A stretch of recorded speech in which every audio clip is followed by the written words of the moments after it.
So the whole utility of creating base station is not needed. That means the technology has completely leapfrogged. Leapfrog means it's completely shifted, right? What we were communicating at ground stations from tower to tower, those towers are itself not needed now. You can directly communicate from satellite to satellite. Are you with me? So what has happened over here? By the time Reliance or we were busy creating those technology for 6G, there is another entity who has completely leapfrogged that. For example, there was a time when we were using a Walkman, right? In a Walkman, how many of you have seen a Walkman? Do you have it at home? Have you seen it? An old Walkman model. There used to be a cassette, and in a cassette you can listen 12 songs maximum, 6 songs each side. Then came iPod. In iPod you could have 1200 songs, and it was very small. You can literally plug it, and you have earphones, rechargeable battery. So it was a leapfrog moment, right? Where Walkman became absolute. There was no need for Walkman, which was priced at whatever XYZ amount. So the utility changed. So when I'm giving this example, what I mean by these examples is the technology is evolving. The technology readiness, when you're looking for doing a startup or you want to have a commercial success, as an engineer, you need to have a thought process, you need to have a vision. What is the new technology going to shape? Okay? And it is not just one tech, right? It's not just telecom. It's happening in all the technological domains. It could be biotech, it could be medtech, it could be deep tech. Everywhere the technology is leapfrogging. Earlier, I'll give an example. And I'll compare it with the GDP, right, of the country. From 1947 till say about 1990s somewhere, for India to become $1 trillion USD, GDP, we had to spend around 40, 50, 40 years. And then the next trillion India made was in just 7 years. You getting my point? 50 years to make the first USD 1 trillion economy. And then it just took us India 7 years to create that kind of a value for itself. The next 1 trillion came within 3 years. And now, when we talk about Viksit Bharat 2047, India will keep creating 1 trillion USD every year. And if you calculate that, the number would be around between 40 to 50 USD trillion dollars. We can go beyond that as well. But this is an estimated number, right? I was really, listening to the orator, and I think I just wanted to correct somewhere she mentioned estimate ke jagah pe estimated. But it's okay. I understand. It happens. So, what do you mean by this change? Right? The more money, the more GDP of the country increases, the per capita GDP also increases. What is the difference between the country's economy and per capita? Per capita GDP and country's GDP. Is there a difference? What is the difference? Per capita, क्या है? Per person. Correct. I'm happy and I'm glad you guys know that. So engineers are also reading up something about finance as well. So that means the buying capacity will increase. Yes or no? And when buying capacity will increase, you will see new products, right, coming into the market. Right? You might have seen people buying Lamborghinis and all today. In next 5 to 10 years, you will see people buying their personal yacht. Right? As of now, it's not that trend, but it will happen. So marine industry is going to come up. And when we say marine industry, it's everything, right? Communication, right? IT, everything is there in that. Data processing, signaling, maintenance, right? And another industry which is going to pop up is the MRO business. What is the MRO business? The maintenance of, have you heard MRO? MRO is a maintenance, repairs of aircraft. As of now, until a few years back, India used to send its airplanes to Singapore. They used to park over there. It used to get repaired, and then it had to fly back to India. But the number of planes are increasing in the country now because many people, the per capita GDP has gone high. Many people will prefer flying by air.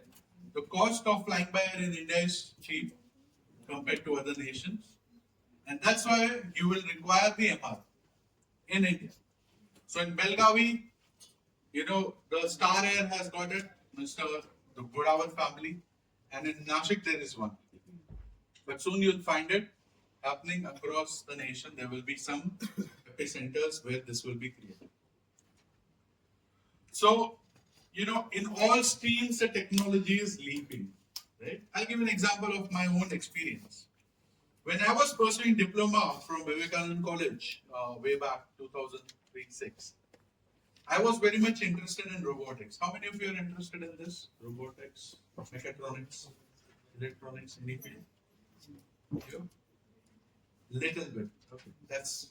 I'm humbly accepting that little bit. But I was really passionate at that time, being a telecom student. And we used to participate in competitions, right? You also have Robo Wars and all that during TechFest, right?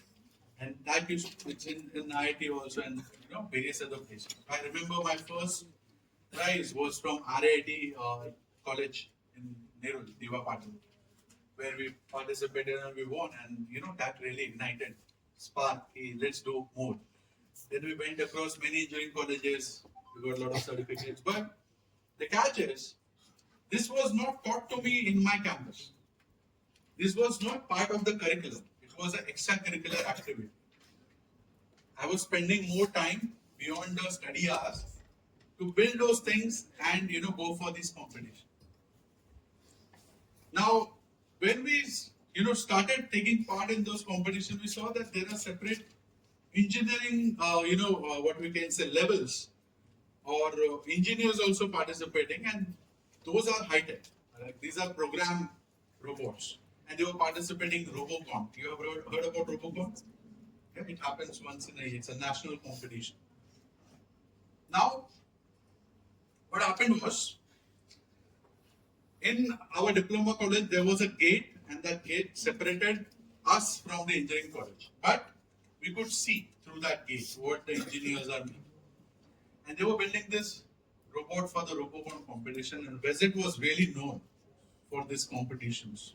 They used to win, first prize at Robocon and all. And the question came, they have already built it. If I want to go and participate in such competition, I will have to spend 4-5 more years, complete diploma, complete my get into second or third year engineering, and then I will get to participate in that competition. So I said, why do I have to wait till that time? And then we started interacting with the engineers. We started having our lunch together. And that's how we started grabbing those knowledge. The knowledge transfer started happening. And we were able to understand and learn some of the programming, microcontroller, what it is. And we were able to participate in those competitions. In fact, my first startup was also revolving around this concept. We started creating STEM labs in schools and colleges, and we established those in nearly 250 colleges in and around Maharashtra, Rajasthan, and Gujarat. So, what do we get from this story is that as we sit over here, whatever you are learning is getting old. Are you with me? It might be already old in that sense. It's not needed, or it might not be the immediate need when you go for the jobs. You might be working on a different tool, a different software, a different technology. So when we say as a startup, you need to also think what is the technology readiness from your end you are going to prepare yourself. It's not just the product or the service which you are creating. It's you yourself, how you're going to prepare yourself for the future, which we don't know what's going to be. Like I recently did a podcast with a few of the incubation managers and CEOs. So I had one from AIC, Atal Incubation Center. I had one from Magic Incubator, Sambhaji Nagar. I had one from Sardar Patel TBI, and one lady from SNDT. So she's the youngest CEO. I had a person who was from aging 60 plus to 30 years. Different age group people who are heading this incubation. And during that 1 hour podcast, I asked them, when was the first time you heard this word incubation? Like the medical word we know, right? Incubators are there, which are used for kids. But as a startup incubator, when was the first time you heard this? And one of the person said, I came to know this in 2012. One said, because he was part of the Wadhwani Foundation National Entrepreneurship Network, they were building e-cells across the country. In fact, I was also part of that community. The other person said he came to know in one of the conferences in 2013-14. The SPTBI guy told when he came from US to India, in 2018 he came to know about it. And the lady from SNDT also mentioned around same time, 2019, when she participated in one of the Chancellor's Challenge, which happens in NMIMS. So you can see the difference, right? When these people came to know about it. So it's very new. If you ask someone 20 years back, will there be incubation in colleges? No one would have thought. If you would have asked, there will be jobs as a incubation CEO. We all know startup CEOs are there, but incubation center ka CEO jobs will be there. People would not have answered. In fact, one incubation center today is providing jobs to at least 5 to 6 people. There's an accounts manager, there's an incubation manager, right? There's events related thing. So likewise, there's a community of 5-6 people which are working in one incubation space. In India alone, we have 1,270 incubators right now functioning. The numbers might be larger. This is the registered number on Startup India portal. Right? So, what I'm trying to say here, many jobs do not exist today, which will be part of the future. Next 5 years, we'll see. How many of us did know that there will be something called as content creation? Right? Today, people are earning more money than PhD holders or faculties, creating reels or whatever on TikTok and Bytes, ByteDance, that's the app which owns. So they are making more money on that. But how many of our parents or our faculties or the people who are making policies knew that such kind of job will exist? Now, why do these exist?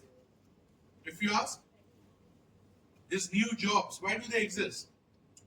Someone has created a platform.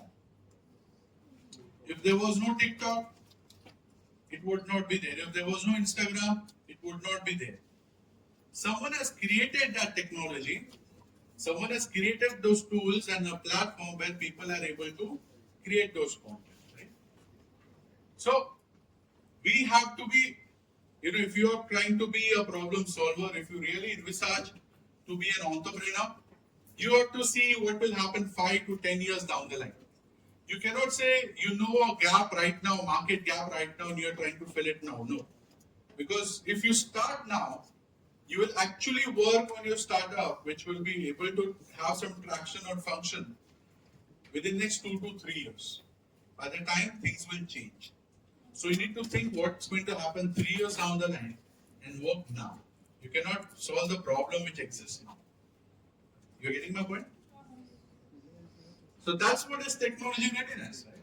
What is technology readiness? Technology readiness is, there is a technology curve. You are aware of this? Technology life cycle. So I'll tell you one book you need to read as Innovator's Dilemma. Innovator's Dilemma by Clayton Christensen. Right? Or you can also read Think Fast and Slow by Daniel Kahneman. These two books are a must read for anyone sitting over here who wants to become an entrepreneur. Because these books are directly linked to the engineering purpose. You know, we all have seen that movie Three Idiots. And that's why we all know the virus inverter. But that is version 1.0. Will it be able to hit the market if you really ask me? Already better inverters exist. It's in the same competition. Right? So what he was trying to build is for the current problem.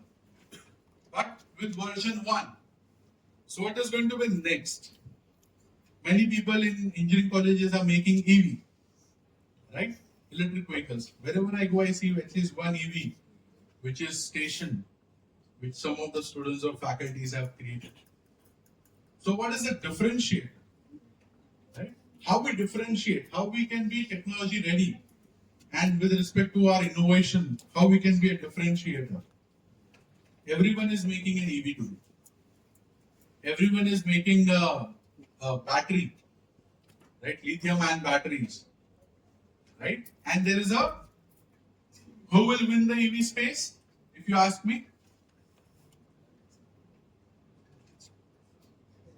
Tesla. There cannot be only one player. It could be a market leader, right? But if you really ask me, what is the in EV? What is the differentiator? It's the batteries.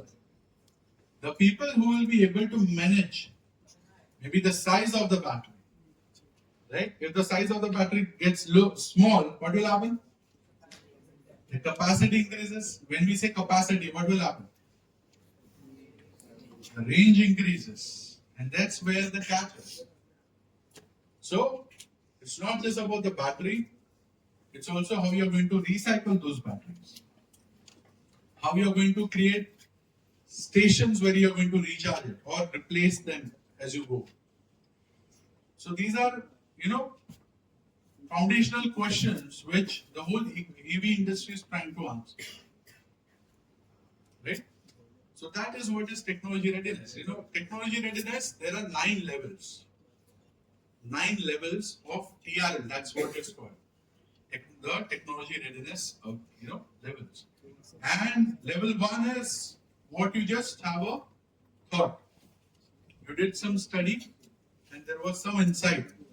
Maybe you're working on a paper, you're conducting a research, and in that there is some insight that XYZ thing is functioning differently.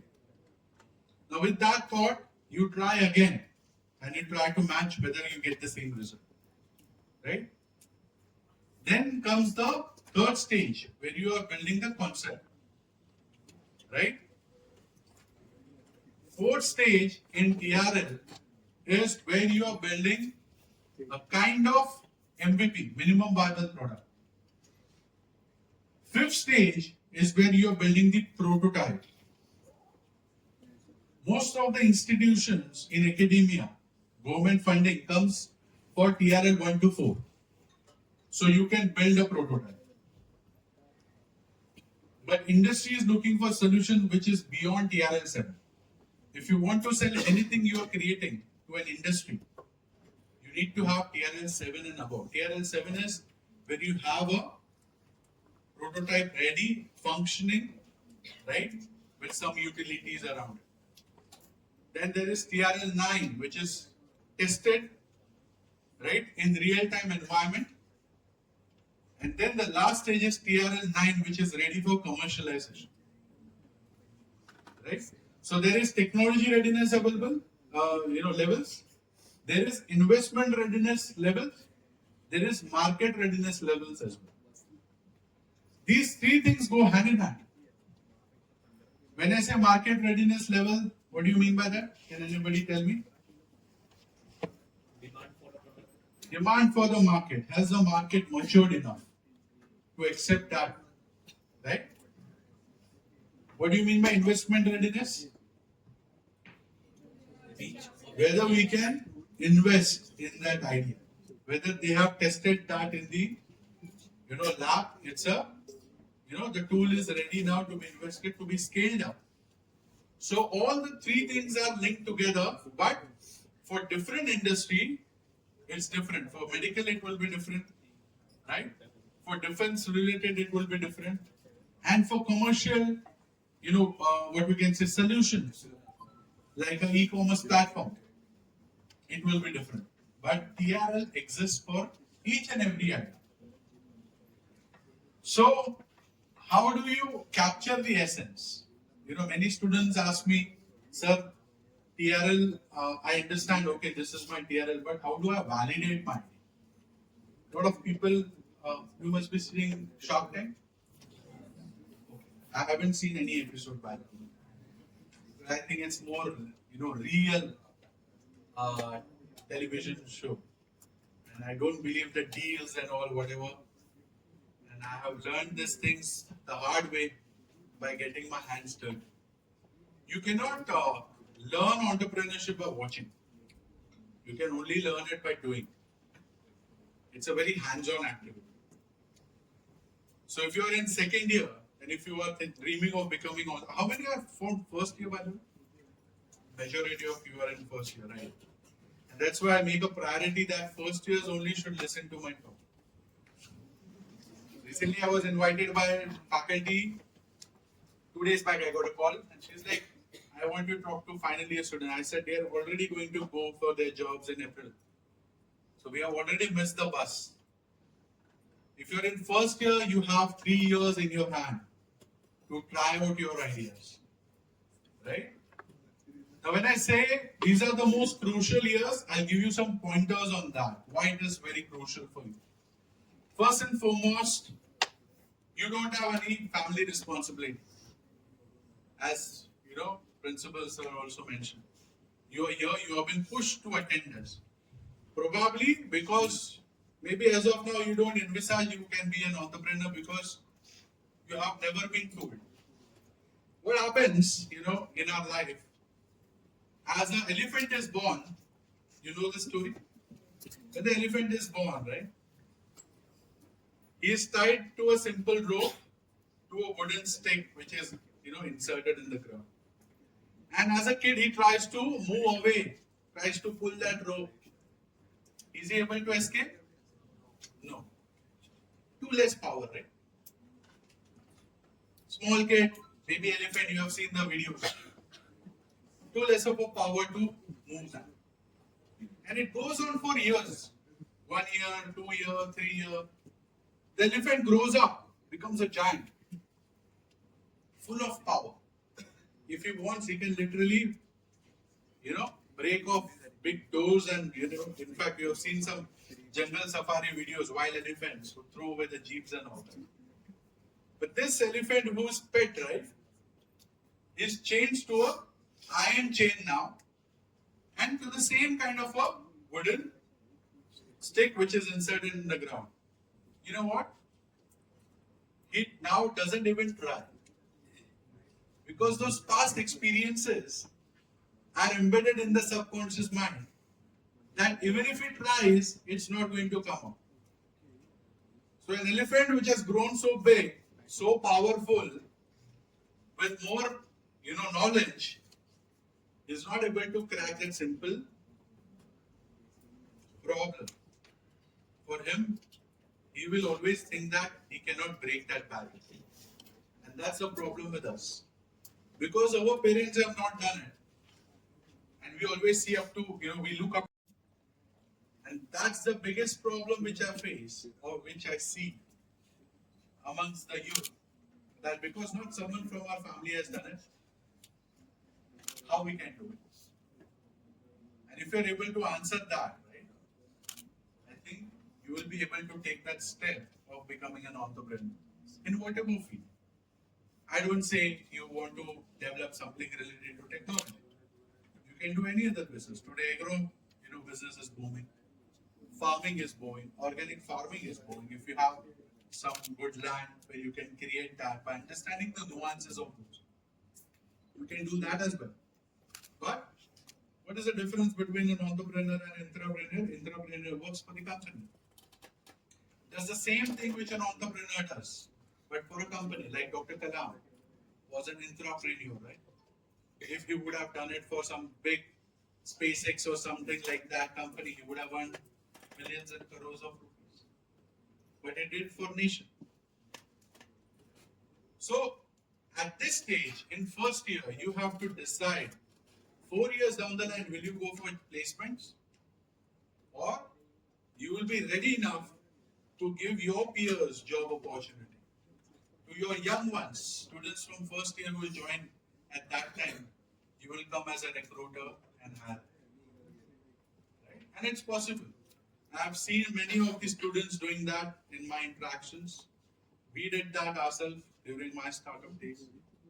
Right? So, how you are going to do it? There would be a big question mark. If you listen to this talk and you share it with your family, I don't know how many of you talk about these sessions with your family members. But when you will share it, they might also laugh or they might say, focus on this, don't think about this. But you have to do it parallelly because you have limited time. By the final year, you will have responsibilities.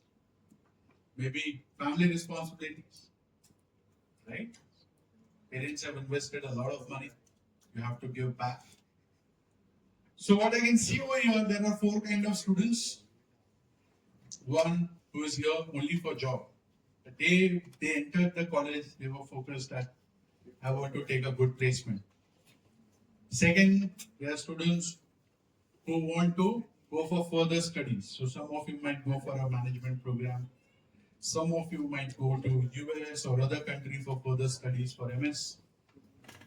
Third type of students who are sitting here are the students who want to do entrepreneurship, which is very handful. I can say hardly 2 or 3 or 5 people who would be focused. Okay. Many might say I want to do entrepreneurship, but the people who are focused or determination, which would be very handful. And the fourth ones are the interesting ones because they don't know why they are here. Because of peer pressure or family told, and that's why, there might be many reasons. So in India, the career begins after you become engineer. That's the notion. But that's fine. At least they are worried whether you will earn some bread and butter, and that's why they have put you here. So engineering ke baad kuch to kar loge, right? So now you have to think. If you are the third kind, I'm talking to the third kind people, right? Who want to become entrepreneur. So I'll give you some notions from ministry what support you have, right? So there are 1270 incubators in the country. If you have an idea, you can take this idea to those incubators. Share your idea with the incubator, and if the incubator says what you are trying to solve makes sense, and we are ready to incubate you. If the incubator says what you are trying to solve makes sense, we are ready to incubate you. Once you are incubated, you get 20 lakh rupees seed fund from the government. It's a grant. You don't have to pay it back.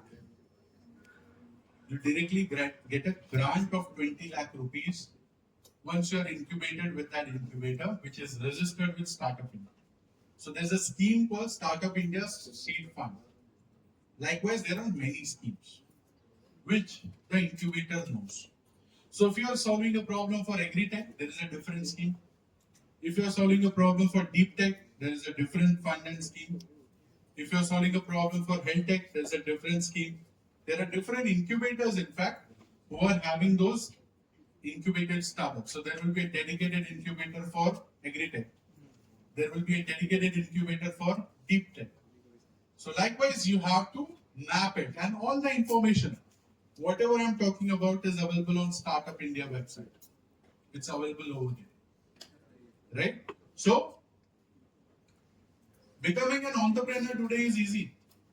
If you ask me, does score matter to become an entrepreneur? Does your degree matter? Not really. But while you are doing this, you can also look at those avenues and parallelly register your startup. Incubated. In Mumbai, we have many incubators. We have Sardar Patel Technology Business Incubator. VJTI is the closest one, right? There are private incubators also, right? There is NMIMS, Atal Incubation Center, right? There is one coming Verma offices in IIM Mumbai, DT campus, in Powai. In IIT Bombay, there is Sign IIT, right? So today, many institutions have an incubator in place. There is MSSU, Maharashtra State Skill University Incubator in Vidyavihar. I think that's close to you. So many incubators are there which are there to hand out. I'll give an example. There was a guy from Pune who came to meet me at my office. And he said, sir, this is a patented idea I have. What can be done? I need 30 lakh rupees as a fund to create a good prototype of scaling it up. I said, I don't know about that money, that kind of a fund which is available, but there is a scheme going on with MSSU in Vidyavihar incubation. If you get incubated, surely you get at least 3 to 4 lakh rupees. Within 7 days, he was on stage and Honorable Minister of Skill Development, Maharashtra government, Mr. MP Lodha gave him a check. Within 7 days, he made it possible. So you can see the kind of hand-holding available from the government today. We are just looking for good ideas. No chat GPT thing. AI cannot solve real problems. AI is only supporting you. And why I'm saying this? Because we see a lot of pitch decks coming from AI, which does not pay. Uske haath pair nahi. Entrepreneurship is very empathetic. You have to sit with your consumer, your end user, your customer to understand what is the problem. You talk about technology readiness and innovation, right? The real innovation comes when you sit to find the gap. To find the gap which exists in the market. We all know Zomato was there. Yes or no? Yes or no? Yes. We all know there was Swiggy. Yes. Was there a need for Zepto? Was there a need for Blinkit? But still they exist. And they are also multi-crore business now. What does this tell you? This tells you that opportunity is always there to make a differentiation.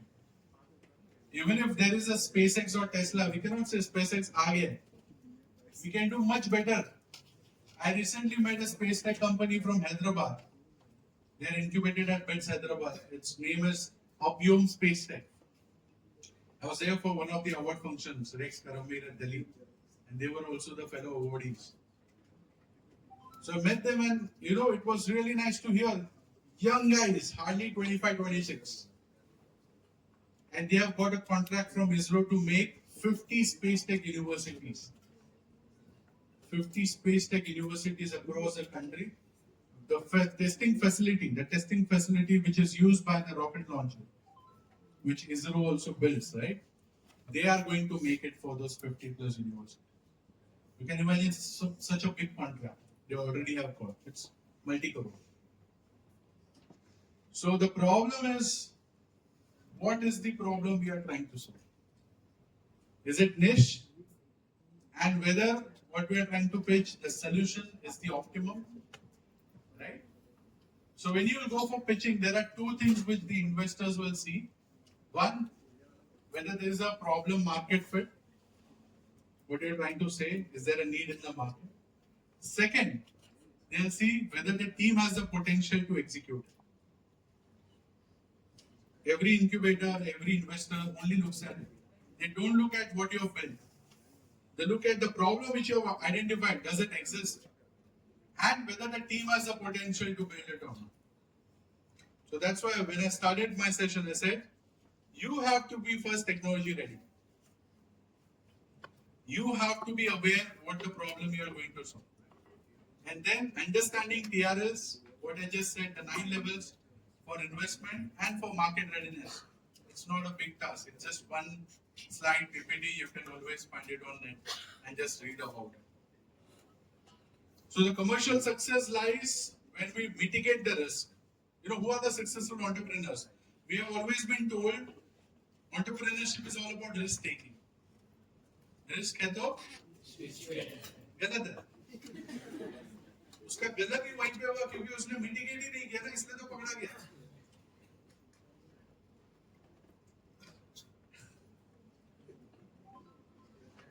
risk mitigation is the art Entrepreneurs who mitigate the risk become successful, not the ones who take the risk.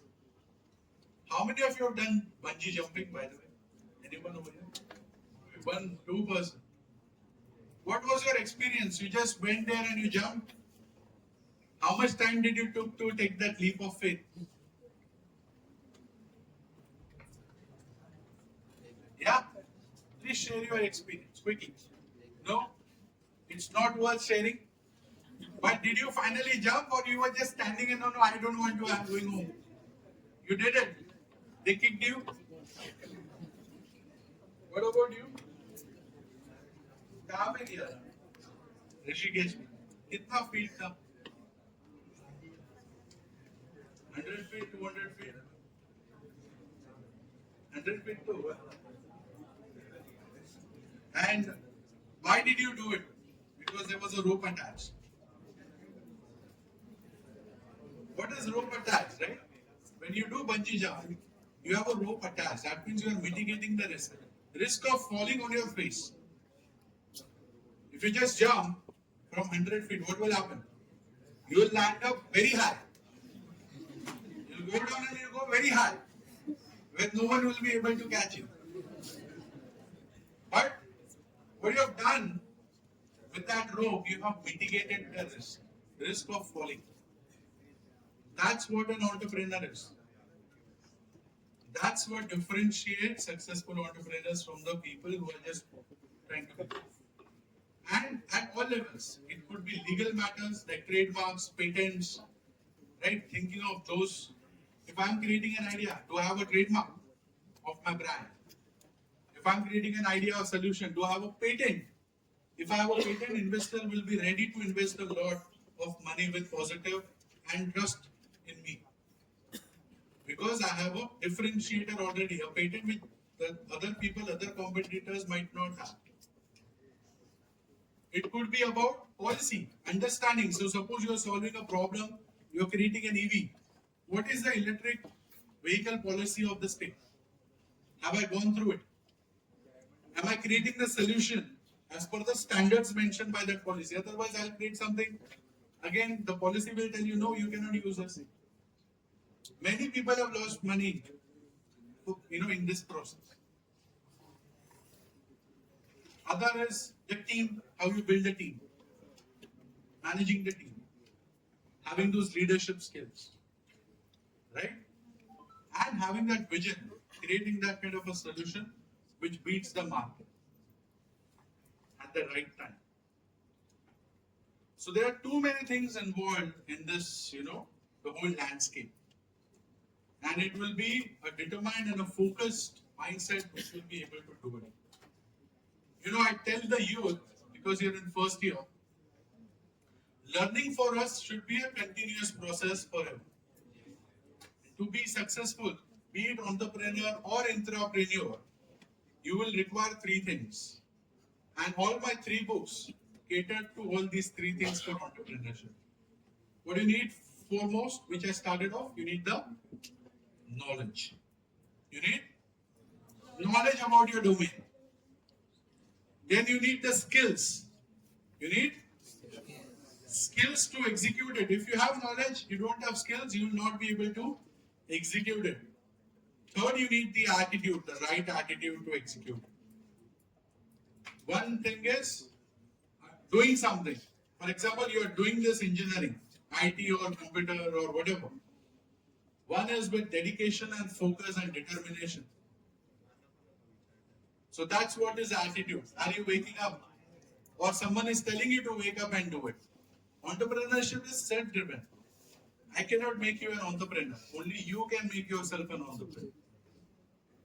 No matter how many YouTube videos you see, if you don't pull your socks up and you don't get your hands dirty, you will not be able to do it. It's a very lonely process. You have to wake up, slog a lot on your own, right? To be there. So, knowledge, skill and attitude go hand in hand. At this stage, the demand for KSA might be different from when you are in fourth year, the KSA should be at a different level. When you go for a job or your entrepreneurship, the KSA will demand a different level from you. And that process is a continuous one which keeps on happening. Right? So it's really important to understand from that perspective. And it's the right time, as Sir mentioned, there's a lot of things which are going in negation for the world, but for India, it's very positive. Until 2030, 35, 40, we will be the youngest country in the world. All other nations which were successful are growing old. Japan has grown old. Europe is on the verge. US will also see that.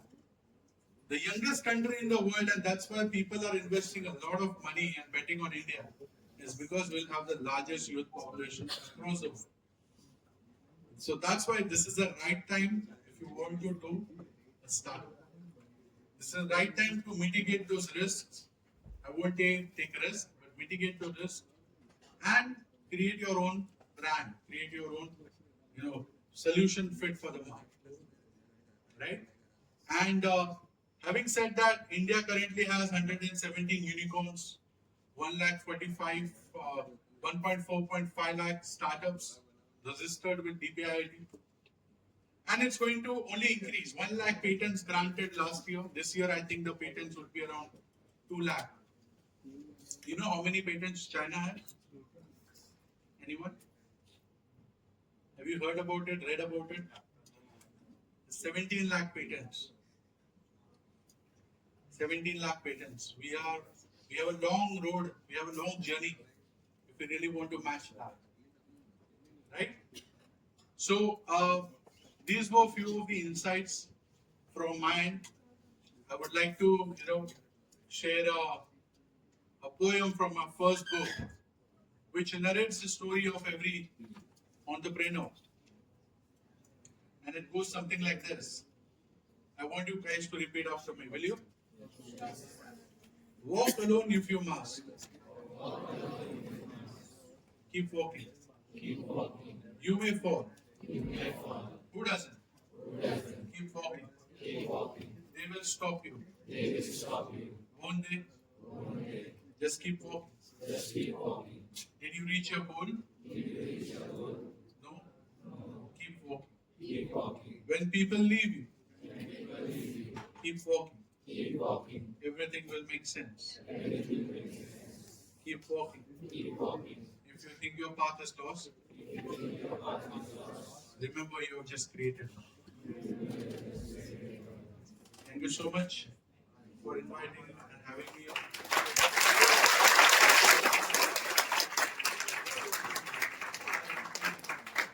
I would be happy for a few of the questions if you have any. If you have any questions.